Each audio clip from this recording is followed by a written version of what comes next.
Cold Case, Willow Creek, 1979. The murder that froze in time. It was the coldest winter Willow Creek had ever seen. On December 18, 1979, a young woman named Emily Carter vanished on her way home. 45 years later, her story still haunts the town, and no one can agree on what really happened that night. Welcome back to the channel, True Crime Enthusiasts.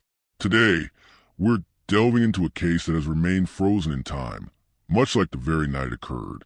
A murder that sent a ripple of fear through a quiet, isolated community, and left behind a legacy of unanswered questions and lingering suspicion that continues to fester beneath the town's placid surface. This isn't just a story about a crime. It's a profound examination of how a single brutal act can shatter the perceived safety and inherent trust of a small town, and how the chilling echoes of that violence can resonate for generations, twisting perceptions and poisoning memories. So, grab your warmest blanket, perhaps a hot cup of coffee, because the biting chill of Willow Creek, 1979, is about to settle in, and we're going to meticulously pick apart the layers of ice that have formed around this enduring mystery. Willow Creek, a town frozen in time. Willow Creek, nestled deep in the heart of rural Pennsylvania, wasn't a place that made headlines. In 1979, it was a town slowly fading, much like the sepia-toned photographs in an old family album. Its once thriving coal mines had closed decades prior, leaving behind a landscape scarred by industry and a community struggling to find its new identity amidst the lingering dust of forgotten prosperity. The population barely touched 2,000 souls, and everyone, it seemed, knew everyone else's business, for better or worse. Life moved at a slower, more deliberate pace here, dictated by the turning of the seasons and the comforting, predictable rhythm of the local church bells. Trust was implicit, doors were often left unlocked, and the very idea of a violent crime, especially one so heinous, was as foreign and unbelievable as a tropical vacation. The town operated on a tacit understanding, a shared belief in its own insularity and safety. But winter in Willow Creek was a different beast entirely. It descended with vengeance, usually by late November, blanketing the rolling hills and dense forests in an oppressive, pristine white. The winding, narrow roads that connected Willow Creek to the outside world became treacherous, often impassable for days after a significant snowfall. The days grew short, the sun a pale, distant memory, and the night stretched long and dark, punctuated only by the mournful howl of the wind whipping to the barren trees and the occasional creak of old houses settling under the immense weight of the snow and ice. This was the Willow Creek of December 1979, a town wrapped in a shroud of ice and isolation, a perfect, chilling stage for a tragedy no one saw coming, a tragedy that would forever alter its soul. Our victim, Emily Carter, was, by all accounts, the embodiment of Willow Creek's quiet hope and future. At 19 years old, Emily was a senior at Willow Creek High School, a bright, ambitious young woman with dreams far bigger and brighter than the fading town she grew up in. She excelled in her studies, was a formidable force on the debate team, and had already received acceptance letters from several state universities, with scholarship offers that promised a pathway out. Emily was known not just for her academic prowess, but for her genuine kindness, her quick wit, and a radiant, infectious smile that could, according to her best friend Laura Jenkins, melt even the coldest Willow Creek winter, if only for a moment. She worked part-time at a local diner, the Rusty Spoon, saving every penny from her meager wages, driven by the singular goal of funding her escape to a bigger, brighter future, a world beyond the snow-capped mountains that hemmed in Willow Creek. On the evening of December 18th, Emily had finished her shift at the diner, bundled herself against the brutal, unforgiving cold, and set off on her familiar walk home. It was a route she'd taken countless times, a mere 15-minute stroll along the snow-dusted main road, past the sleepy storefronts and quiet homes. But on this night, Emily Carter would never reach her destination. Her dreams, her future, her very existence would be brutally extinguished, leaving behind only questions and an unbearable void. The night the ice took hold, December 18th, 1979. The temperature on December 18th had plummeted to a bone-chilling 15 degrees Fahrenheit, with a wind chill that made it feel much, much colder, easily dipping into negative territory. Heavy snowfall earlier in the day had left a fresh, undisturbed blanket over everything. turning the familiar landscape into an ethereal yet menacing expanse of white. By evening, a dense, swirling fog had rolled in from the valleys, reducing visibility to mere feet, making the air thick with moisture that seemed to cling to everything, turning breath into visible plumes of vapor. Emily clocked out a Rusty Spoon at precisely 9:47 p.m., waving goodbye to Mrs. Henderson, the diner's owner, a woman who had watched Emily grow up. "Be careful out there, dear," Mrs. Henderson had called after her, a genuine concern in her voice. "It's a wicked night." Emily, with her usual cheerful demeanor, had simply replied, "I will, Mrs. H.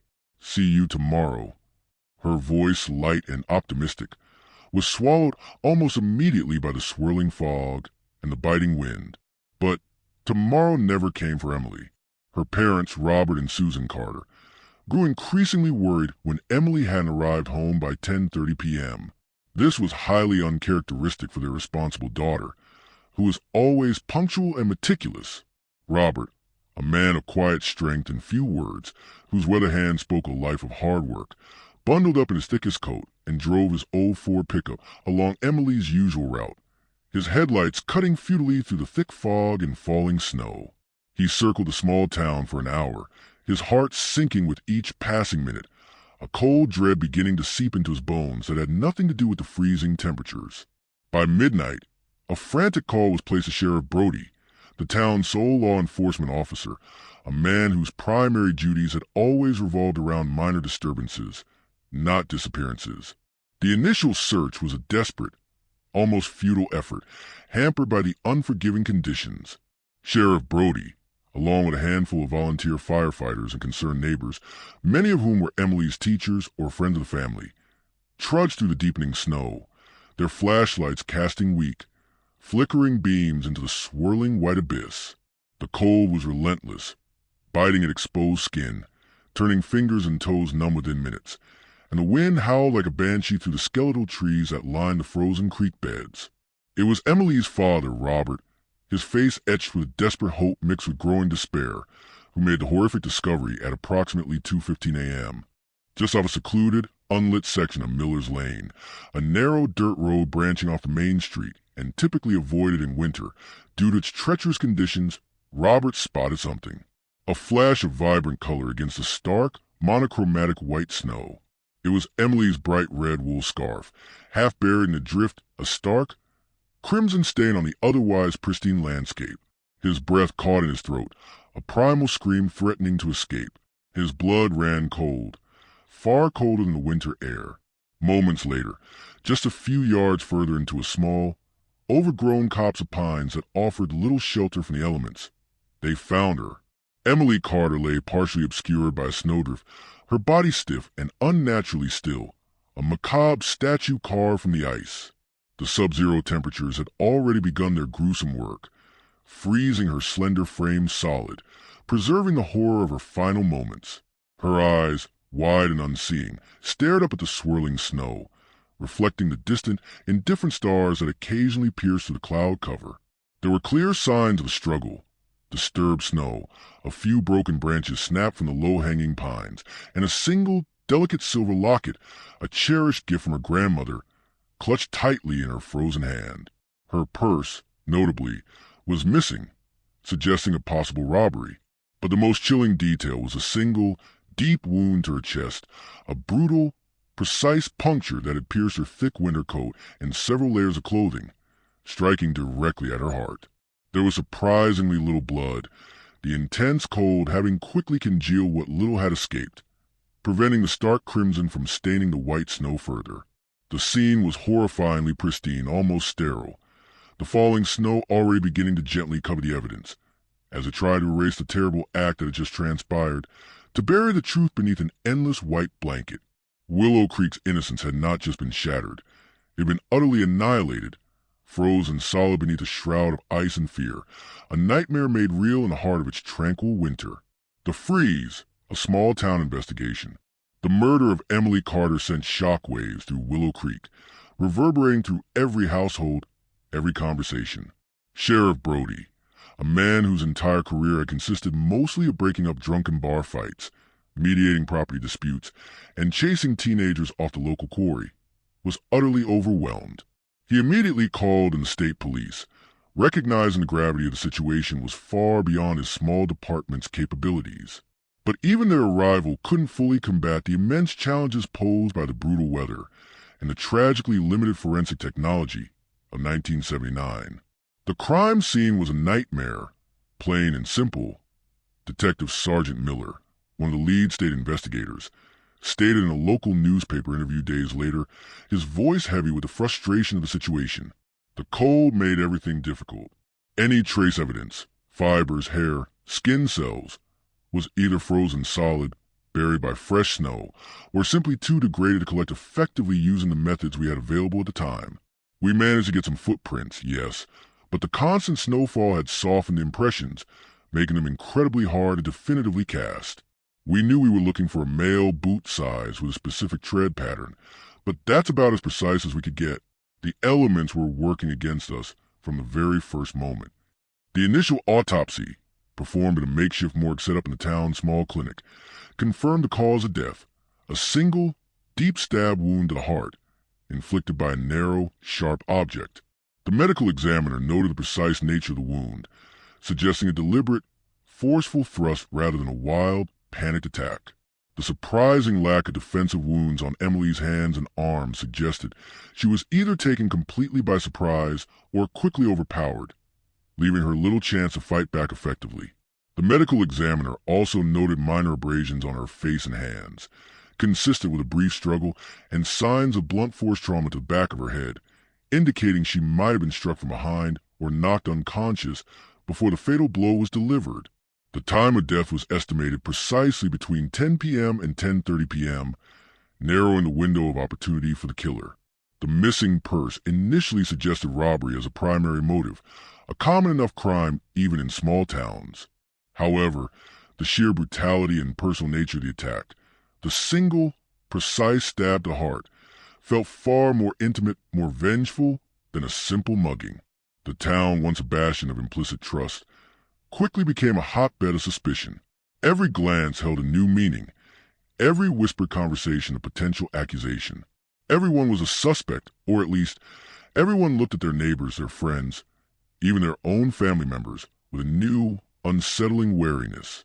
The fabric of Willow Creek's community, once so tightly woven, began to fray under the strain of fear and paranoia. The suspects emerged. The investigation, despite its initial setbacks, quickly zeroed in on a few individuals, each with their own dark cloud hanging over them, each fitting a certain profile of suspicion in a town desperate for answers. One, Silent George Miller. George was a transient laborer, a man in his late 30s, gaunt and perpetually shrouded in a worn, oversized coat. He had drifted into Willow Creek a few months prior, finding odd jobs around town, shoveling snow, helping with farm work, anything to earn a few dollars. He was known to frequent the local dive bar, the Rusty Nail, often sitting alone in a corner, nursing a single beer for hours. He had been seen near Miller's Lane on occasion, as it was a shortcut to some of the farms where he worked. George was a loner, an outsider in the truest sense, and in a small town suddenly gripped by fear and desperately seeking an explanation that made him an easy target for suspicion. He didn't fit in, and now, that was a dangerous thing. Police interview snippet, 1979 Sheriff Brody, his brow furrowed with exhaustion. George, where were you the night of December 18th? We need to know. Silent George, his eyes darting nervously, avoiding eye contact, his voice a low, gravelly whisper, at the nail till closing, then walked home, alone. He stammered, unable to provide any concrete details of his walk, or anyone who might have seen him. He had no solid alibi, and his reclusive nature, his inability to articulate a coherent defense, made it difficult for anyone to vouch for him. He was questioned extensively, repeatedly, but ultimately released due to a complete lack of concrete evidence linking him to the crime. Within a week of his release, George had packed his meager belongings and disappeared from Willow Creek as quietly as he arrived, fueling further speculation and cementing his place in the town's collective suspicion. Was it guilt, or simply a desire to escape the suffocating scrutiny? The town was divided. 2. Kevin Kev Riley. Kev was Emily's former boyfriend, a year older than her, and a known hothead with a reputation for a short fuse. Their relationship had ended abruptly a few months before the murder, with Emily reportedly breaking it off because of Kev's increasingly possessive and jealous behavior. He couldn't stand the idea of her leaving Willow Creek, of her having a life beyond him. He had been seen arguing with Emily publicly on more than one occasion, their shouting matches sometimes drawing uncomfortable stares from passers-by. The most recent incident, just a week before her death, involved Kev grabbing Emily's arm outside the diner, shouting about her forgetting where she came from. Police interview snippet, 1979 Detective Miller, leaning forward, his voice calm but firm. Kev, we know you and Emily had a rocky relationship. There were reports of arguments. Did you see her that night? Kev Riley, slamming his fist on the table, his face flushed with anger and defensiveness. She dumped me, all right? Yeah, she wanted to go to some fancy college, leave me behind. But I loved her. I wouldn't hurt her.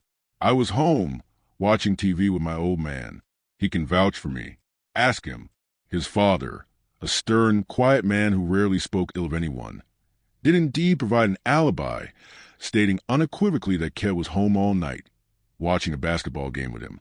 While Kev's alibi, provided by his father, held up to initial scrutiny, his volatile reputation, his clear motive of jealousy and possessiveness, and the visible anger he displayed during questioning kept him firmly on the suspect list for many townspeople who believe his father might have been protecting him. 3. Arthur Finch. Mr. Finch was a respected history teacher at Willow Creek High, a man in his late 40s, a pillar of the community, and a seemingly unassailable figure of intellect and integrity.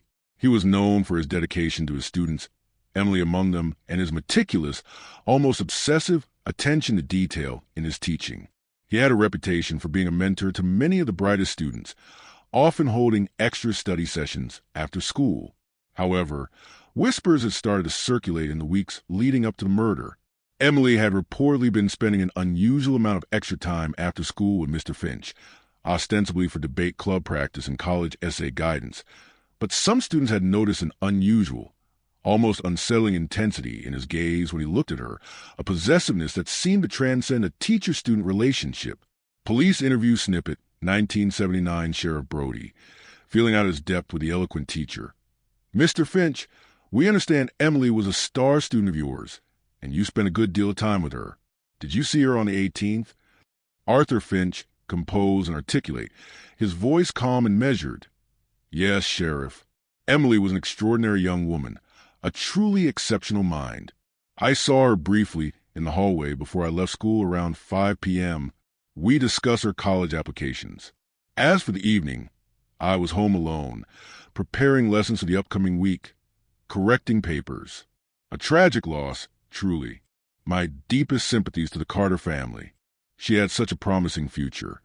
His alibi was uncorroborated by anyone outside his immediate household, but his standing in the community, his seemingly impeccable character, and his articulate demeanor made it incredibly difficult for Sheriff Brody to push harder without more concrete evidence. The idea of Mr. Finch being capable of such a heinous act was simply unthinkable to many in Willow Creek. The investigation stalled. The footprints yielded nothing conclusive. No fingerprints were found on Emily's person, or the few items recovered that could be matched to any suspect. The locket, a small, intricate piece of jewelry, offered no immediate clues. The murder weapon, that narrow, sharp object, was never found despite extensive searches of the surrounding area. As the snow continued to fall, burying Willow Creek deeper in its icy grip, the case of Emily Carter went cold, officially classified as an unsolved homicide. The fear, however, lingered, a permanent, chilling shadow over the town. Parents walked their children to school, doors that once stood open were now locked, and the innocent trust that once defined Willow Creek was shattered, replaced by a pervasive, chilling unease that settled deep into the town's collective psyche. Sheriff Brody retired a few years later, a broken man, forever haunted by the unsolved case. Emily's parents eventually left Willow Creek, unable to bear the constant, agonizing reminder of their daughter's brutal end, the endless winter of their grief. The Thaw, a cold case rekindled 2024. Decades passed. The memory of Emily Carter, once a vibrant presence, became a local legend, a cautionary tale whispered on cold winter nights, a ghost story told in hushed tones. Willow Creek continued its slow decline, its population dwindling further, its storefronts boarded up, but the scar of Emily's murder remained, a festering wound that refused to heal. The original case file, a thick, yellowed stack of papers bound with brittle string, sat gathering dust in the state police archives, a testament to a mystery that had resisted every attempt at resolution, every theory, every desperate hope for closure. Then, in late 2023, a new cold case unit, spearheaded by the ambitious and tech-savvy detective Anya Sharma, decided to revisit the Willow Creek file. Sharma, a firm believer that no case is truly cold, but merely awaiting the right technology or the right perspective, was particularly drawn to the minimal but remarkably preserved evidence from the original crime scene. The beauty of modern forensics, Detective Sharma explained in a recent press conference, her voice resonating with quiet determination, is that what was impossible to analyze and extract information from in 1979, we can now potentially unlock with incredible precision and sensitivity. Every piece of evidence, no matter how small, holds a story if you know how to make it speak. Their focus quickly turned to the silver locket, found clutched in Emily's frozen hand. In 1979, the technology simply didn't exist to extract viable DNA from such a small-handled object, especially one exposed to the elements. The concept of touch DNA was decades away from becoming a practical forensic tool. But in 2024, with advanced touch DNA techniques, microsampling, and highly sensitive PCR amplification, Detective Sharma's team was able to meticulously swab the locket, hoping against hope for a viable profile. The results, when they finally came back after weeks of painstaking laboratory work, were both a profound breakthrough and an utterly shocking revelation. The locket contained a partial DNA profile. It wasn't Emily's. And crucially, it wasn't a match for Silent George Miller, whose DNA had been entered into databases after a minor offense years later in another state. Nor was it a match for Kev Riley, who had also had a few run-ins with the law in his younger years, leaving his genetic footprint in the system. The DNA profile, though partial, clearly pointed to a male individual, and when cross-referenced with familial DNA databases, a relatively new, incredibly powerful tool, it led them down an entirely unexpected and deeply unsettling path. The profile indicated a strong familial link to Arthur Finch. The unsettling twist. A frozen truth? The revelation sent shockwaves through the now-aging community of Willow Creek. Arthur Finch, the respected teacher, the pillar of the community, the man who had educated generations of Willow Creek's children, had died peacefully in his sleep just 5 years prior, at the venerable age of 88. He had lived a long, seemingly blameless life, mourned by former students and colleagues alike, remembered as a kind, intellectual, and dedicated educator. The very idea that he, Arthur Finch, could be connected to Emily Carter's brutal murder was almost unthinkable, a betrayal of everything the town believed about itself and its most esteemed citizens. Detective Sharma and her team meticulously reviewed Mr. Finch's original interview from 1979, his seemingly airtight alibi, and the notes from Sheriff Brody, who had been unable to shake the teacher's composure. He claimed he was home alone, Sharma noted, her voice tinged with a blend of frustration and grim satisfaction. Preparing lessons. No one could corroborate that, but at the time, with no other evidence, it was dismissed. He was a respected figure. But now, with his DNA, it changes everything. It retroactively shatters his alibi and paints a far darker picture of that night. The cold case unit immediately began interviewing surviving family members of Arthur Finch, attempting to get a full DNA profile to definitively link him to the locket. They also re-examined his personal effects, which had been lovingly donated to the local historical society after his death, preserved as artifacts of a beloved community member. Among them, they found a small, meticulously organized collection of student success stories, old photographs, glowing newspaper clippings about his students' achievements, and carefully preserved school essays. But tucked away in a separate, unmarked envelope, almost hidden, they found something else, a small, ornate letter opener, its blade narrow and sharply pointed, meticulously cleaned and resheathed in velvet. A chill far colder than the winter of 1979, ran through the room as a forensic team examined it. The dimensions of the blade were chillingly consistent with the medical examiner's description of the murder weapon from all those decades ago. A narrow, sharp object capable of inflicting a deep, precise puncture wound. But here's where the Willow Creek case refuses to offer a clean, satisfying resolution, where the ice still holds its secrets. Despite the compelling DNA evidence pointing to a familial link to Arthur Finch and the discovery of a potential murder weapon in his personal effects, the case against him remains frustratingly circumstantial. He is dead. He cannot be questioned, cannot offer a defense, cannot confess. There are no direct eyewitnesses to tie him to Miller's Lane that freezing night, no explicit confession, no final, definitive piece of the puzzle. The motive, too, remains frustratingly elusive, lost the grave with the man himself. Was an inappropriate obsession that turned violent? Did Emily discover a dark, hidden secret about her respected teacher, a secret he was desperate to protect? Did she reject his advances, leading to a sudden, brutal outburst of rage and desperation? The small abrasions on her face and hands, the blunt force trauma to the back of her head, suggest a struggle, a moment of terror, a desperate fight for her life before the final, fatal blow. These details hint at a narrative, but the precise story remains incomplete. The murder of Emily Carter, the case that froze in time, has finally begun to thaw. But the truth, much like the winter fog that enveloped Willow Creek that terrible night, remains partially obscured, shrouded in the ambiguity of posthumous evidence. We have a strong suspect, a potential weapon, and a glimpse into a motive that hints at a darker, more predatory side to a man once held in the highest esteem. But the full story, the precise chain of events that led to Emily's brutal death, is still locked away in the past, buried beneath decades of silence and the unforgiving ice of a long-forgotten winter. And so, the quiet town of Willow Creek continues to carry its burden, a burden made heavier by the unsettling nature of the potential answer. The name Arthur Finch, once spoken with respect and admiration, is now uttered with shiver of dread and a profound sense of betrayal, a testament to the hidden darkness that can reside in seemingly virtuous individuals. The mystery of Emily Carter's final moments, while closer to an answer than ever before, leaves us with an unsettling question that lingers in the cold air.